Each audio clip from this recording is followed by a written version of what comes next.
is a Bramble Jam podcast.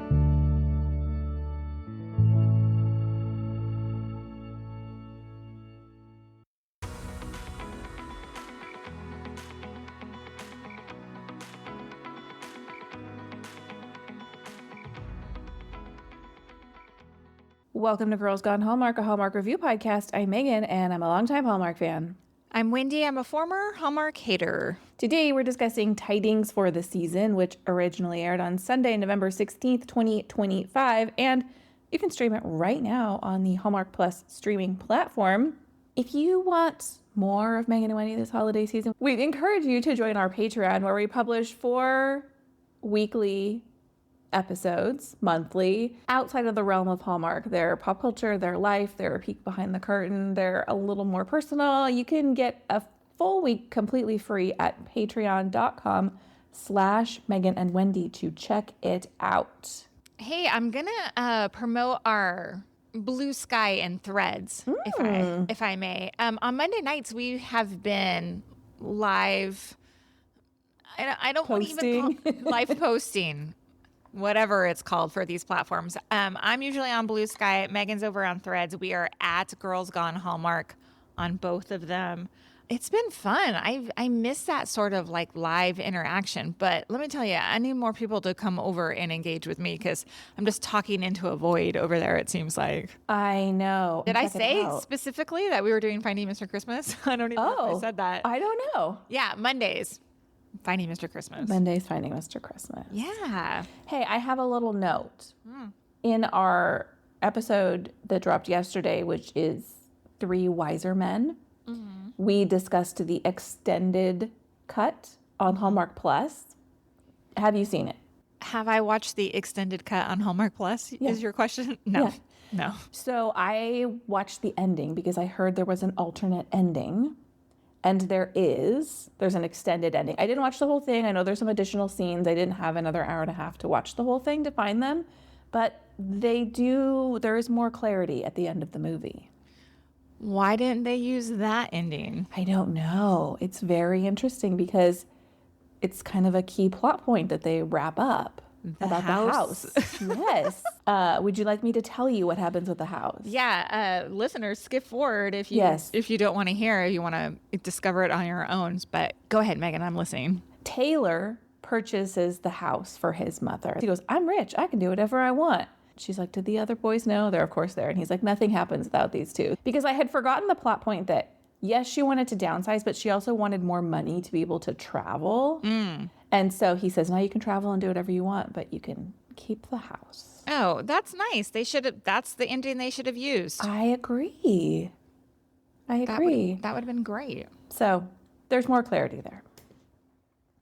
I don't know if you saw, but in our Facebook group, somebody had asked, just trying to get a general consensus of what they thought of 3 Wisest Men. I did see. I wrote that I feel like I might need to go into hiding after my review. Yes. Well, I will say that I edited that review, so I re-listened to it, and I think it's fair, honestly. I think there's a lot that we really liked about it. It wasn't our favorite movie of the year, but I was worried after we recorded it, and then upon re-listening, I honestly think it's very fair. Okay, good. So, yeah, I don't think there was... It doesn't come across... To me, as the person who created the episode, it doesn't come across mean-spirited, in my opinion. It doesn't come across as a takedown. That is never the intention. No, of course. But I think people can read into things, and I don't think that comes through at all. I think it's a very fair and balanced review. Okay, good. But if you have thoughts about it, you can always email us at girlsgonehallmark@gmail.com. Yeah, if you disagree with my assessment, let us know. Yeah. Let's kick off Tidings for the season talk with a synopsis. A serious TV newscaster's life changes when he meets a young superfan and the boy's hardworking single mom. As he embraces positive holiday stories, romance blooms, but a career opportunity forces him to choose between ambition and love. Linda Lisa Hayter directs Tidings for the season, marking her 17th project behind the camera.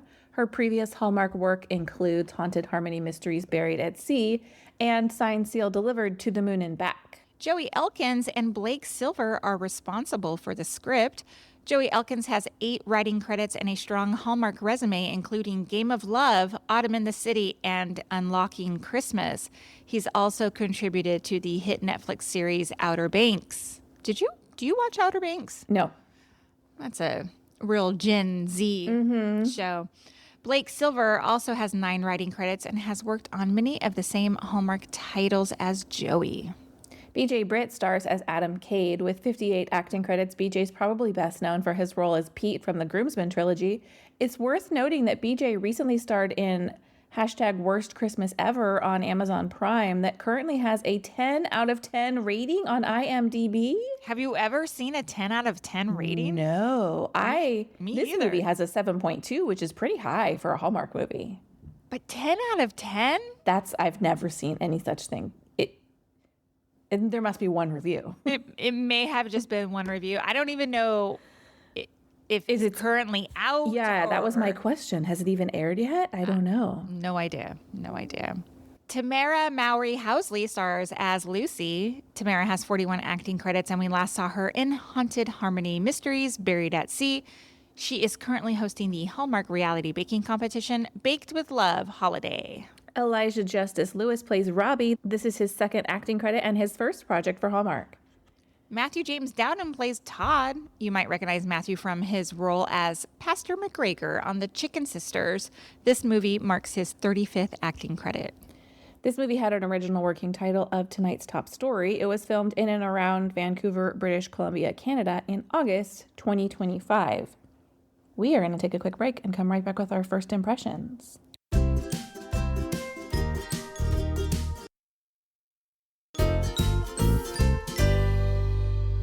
Hey, Wendy, what was your first impression of Tidings for the season? Well, this story feels like someone at Hallmark is trying to gently pry MSNBC out of my cold, anxious hands. My first impression is Robbie for president. I love Robbie. Oh, I can't wait to talk about it. Oh my gosh. Well, tell me what you liked about this movie. Let's start with Robbie. Robbie is the heart of this whole entire movie. And you know I don't say that lightly because children in Hallmark movies is usually a no from me, dog. He was just so cute and natural, and he wasn't delivering his lines like they were like feeding the lines to him. He was just so adorable. I thought that his scenes with both like his mom Lucy and with Adam were the real emotional moments that like made the movie move along for me. Yeah, you really said it all. He, quite frankly, steals the show for me. Robbie is the movie. I was like, Robbie's going to grow up to be like a famous actor someday. I know. His name is not Robbie. His name is Elijah Justice Lewis. But yeah, he's adorable. Real cute. I mean, his face is so cute. Yes, and his one little missing tooth, like right now, because you know he's got those kid teeth. Yeah, he was adorable. Great I can't believe I'm saying that. Honestly, it's very timely to want to see some good news on our screens. I don't disagree with the messaging there. Mm-hmm. I do have some issues with that storyline, but I don't disagree with Lucy being like, I'm turning off the news. I do not need this in my life. Right? Because crisis fatigue is real. Yes. I say this to myself every single night as I'm laying in bed, doom scrolling, looking at the news of the day. And I'm just like, put it away, Wendy. Just turn it off. Well, especially Robbie's a local news anchor, right? And if you like the local news Robbie's is like, not the excuse me. Adam is a local news anchor, and you turn on the local news and it's shooting this and car accident that and carbon monoxide poisoning this. And yeah. It's horrible. It's always bad. I'm like, why would people want to turn on the 5 o'clock news to watch all the tragedies in their community of the day? It's awful. And I actually was thinking about it. I was like, who needs that information? Like, it seems like there's information that the news should be bringing us that's relevant to our lives. But how is so much of this tragedy relevant to my daily life? Yeah. I mean, I think they talked about it in this movie too. The, what's his name? Todd, the like producer basically was like, you know, human interest stories are boring. People want sensationalized tragedies. It's like a sick fascination for people. Yeah. Why are there 5 Murdoch murders documentaries and movies? So, yes. Exactly. Blame the humans. Mm-hmm. This might be a controversial take. I enjoyed the slow burn romance. It's nice in theory. Like, I appreciate when like two adults don't lock eyes and then they're soulmates and then we're in love by the end of the movie. It's realistic. It's realistic. Now, I can't say that I totally bought into their like romantic chemistry, but I'm going to talk about it more in the wishes. Okay. I have some small likes worth mentioning. I thought the wardrobe game was real strong in this movie. I thought Lucy looked sharp in every scene, as does Robbie and Kade, quite frankly. Lucy's wardrobe was the most notable, but I loved Cade's suits, and I love little Robbie all dressed up. I just thought everybody looked really good. I agree. When like Adam decides he needs to like freshen up his wardrobe or whatever, and he goes from like the boring blue conservative suit to like something a little more snazzy, he looks great. It was very reminiscent of the Groomsman movie where he gets his makeover. The man looks good in a suit. There's no denying that. Both the before and the after were great. Exactly. As for Tamera, you know what's funny is I did think her wardrobe was great in this, but there was at one point she was in this beautiful like off-white satin blouse that I was like, oh, that's giving. Like, that is so pretty. I thought it was lovely, lovely, lovely. We got a hair tuck on our smooch. I love a hair tuck on the smooch. Yeah. It always makes me wonder because, you know, I feel like we've been talking about that for... Oh, yeah. Is that scripted? Is that in the directions? Is somebody listening to our podcast that two middle-aged women are like, just tuck the hair, you know? Yeah, us or Book Talk. Book Talk loves a hair tuck and a forehead kiss. They're delivering this year, Hallmark. They really are. We got both. Our sweet 12 Days of Christmas trees, the one that got away. Yeah, that was very sweet. He just kept doing it. And then she shows up, and I love their hug. Their hug was prolonged. It felt real, like two people reconnecting. Yeah, like how sad is that this man is like doing his 12 Days of Christmas every single year, hoping his girl comes back. But nobody got on the internet for him before that to like track her down. TikTok can make these people famous. What is happening? I know. Well, I guess that's what happened here, finally. Yeah. Can I tell you, I want to talk about Tamera real quick. I think she's great. I think she's a great actress, right? She is warm. She is loving. But some of her, and this is going to sound like a wish a little bit, but some of her characters do start to blur together for me. And my favorite Tamera is from the Santa Stakeout because she's like silly and colorful and bigger than life. Like, this character, a little bit more, I don't want to say rigid. I mean, like, she's a busy mom doing it all. Like, it's very relatable, right? She is the flow. And I think she's a wonderful actor. I do wish she would get better movies.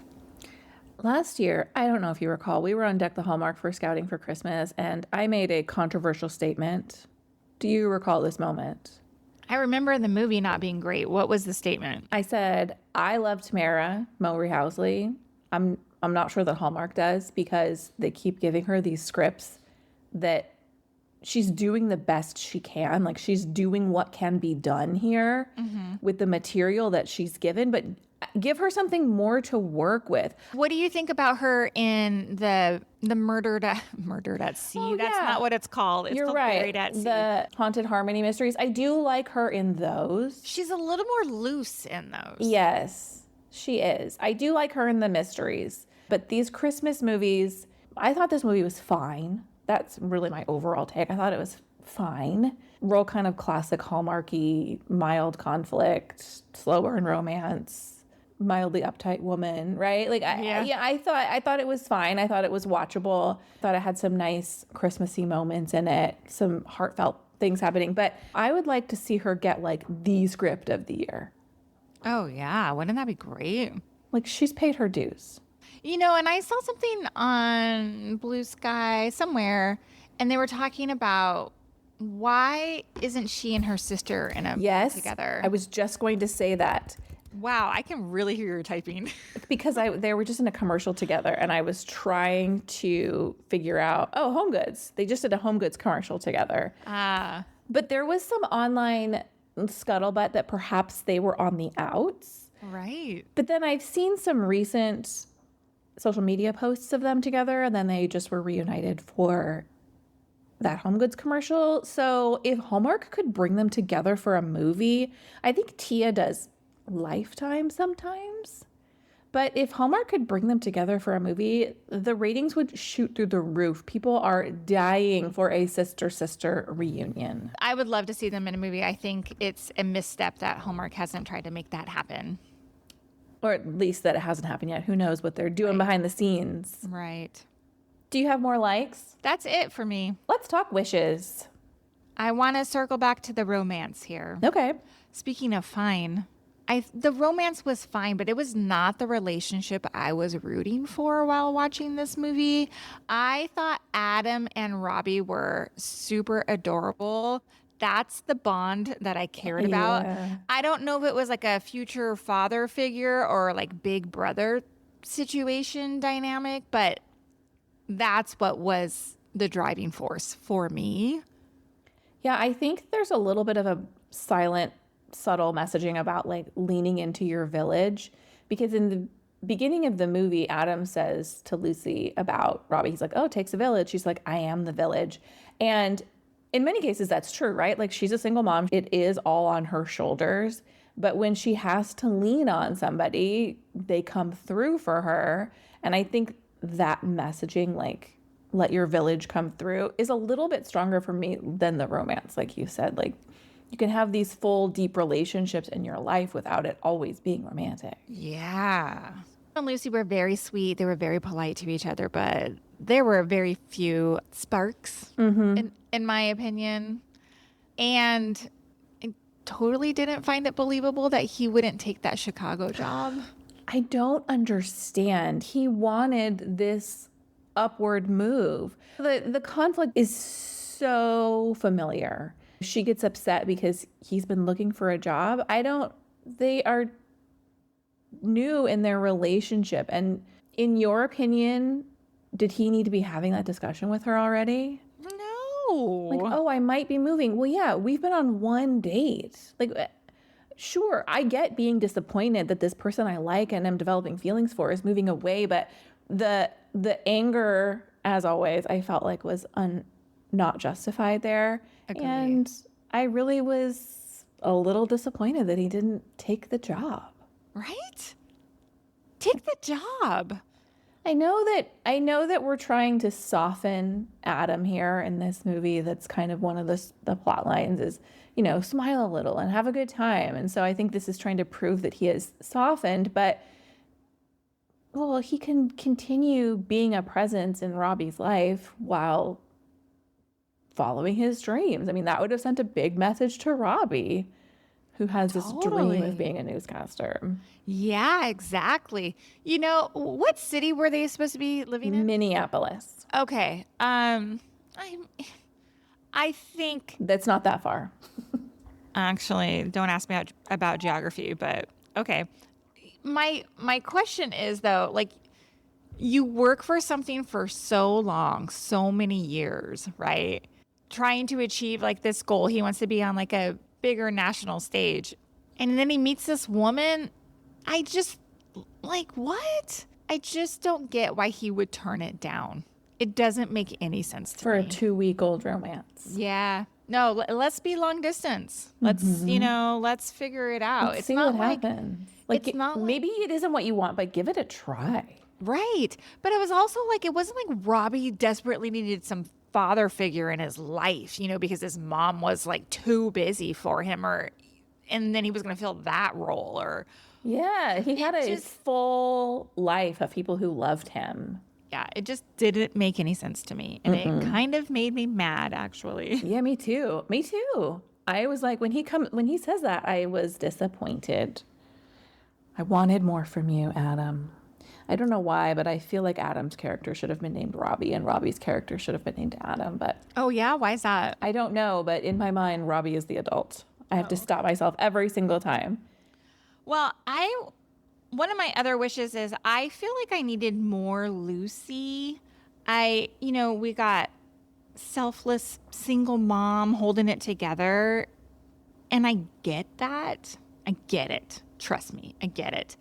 But like, let her be funny. Let her be messy. Like, give her some sort of life that isn't just fixing everybody's issues or problems. Yeah, we don't really get to see her outside of her relationship with Robbie or Adam.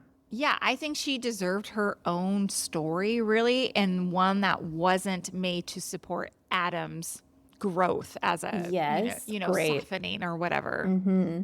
My only other wish, in addition to what we've already talked about, is yes, we need more feel-good stories on the news, but I feel like the level to which we got pushback around the holidays from the producer was a little unbelievable.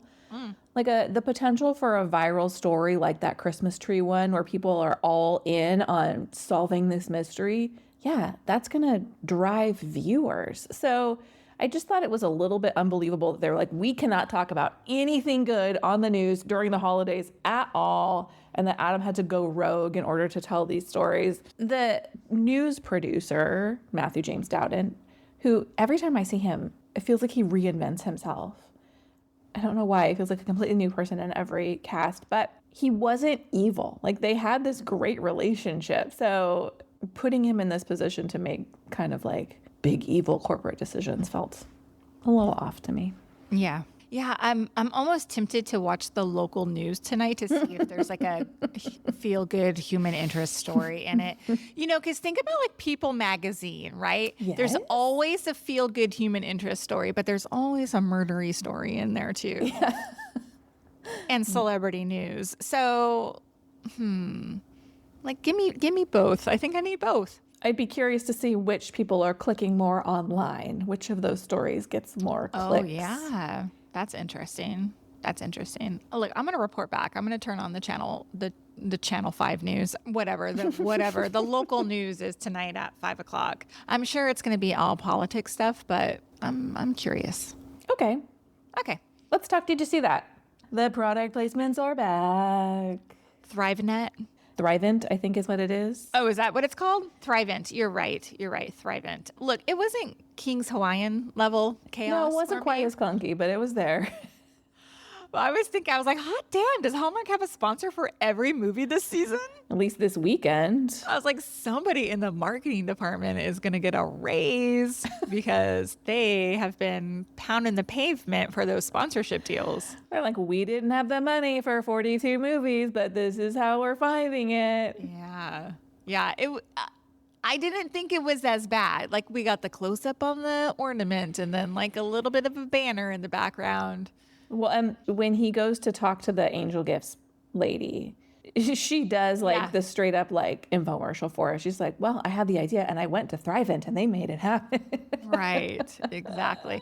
And I believe you probably didn't watch this live. I streamed it on Friendly. So there were commercials and there were, what's it called? Thrivent? There were Thrivent commercials. Yeah, that too, which I was kind of surprised. I don't know if I've ever really noticed that before. If like there was a King's Hawaiian Rolls commercial. Well, that's a good question, but I feel like in product placement in the past, like I've seen like they'll open the refrigerator and you'll see like the Daisy sour cream container and they won't even talk about it, but they might like take it out and use it, but they're not like do a dollop of Daisy in the movie. And then in the commercial break, we'll then see a Daisy commercial, but you are correct. I watched this on Hallmark Plus, so I didn't see commercials. Do you have any other? Did you see that? Just one. There's a snowman in front of Robbie and Lucy's house when Adam comes over to return the notebook. And the snowman is so perfectly round, each one of his body parts. It's like, and Adam like stops and like looks at it like, oh, look, a snowman. And it's perfectly round, like styrofoam ball round.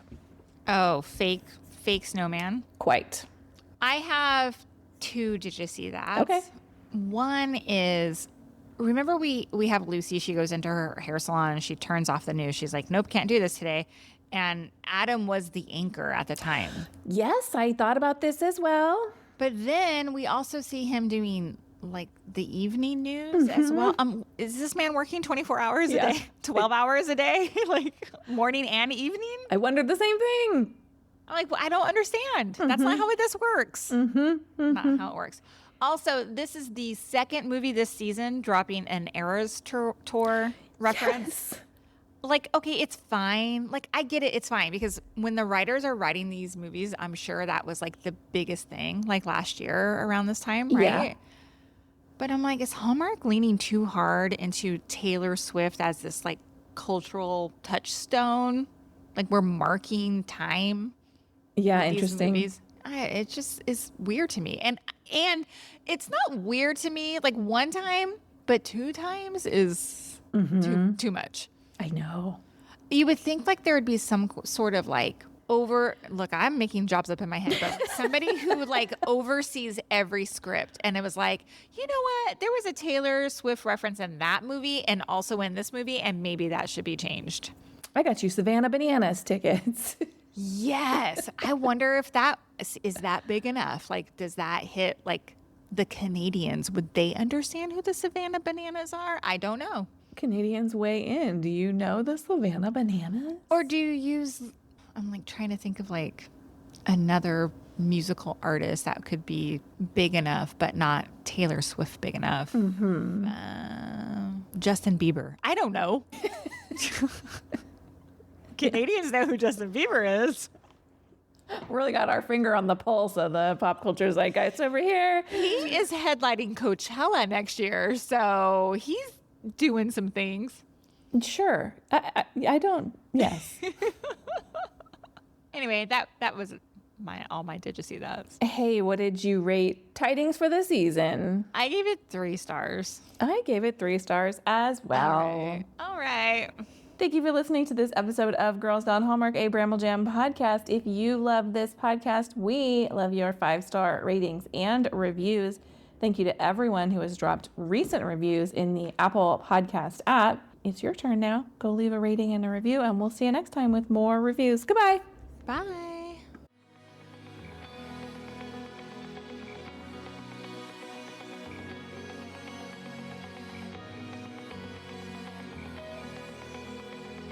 All right, friends, before we go, just a quick heads up.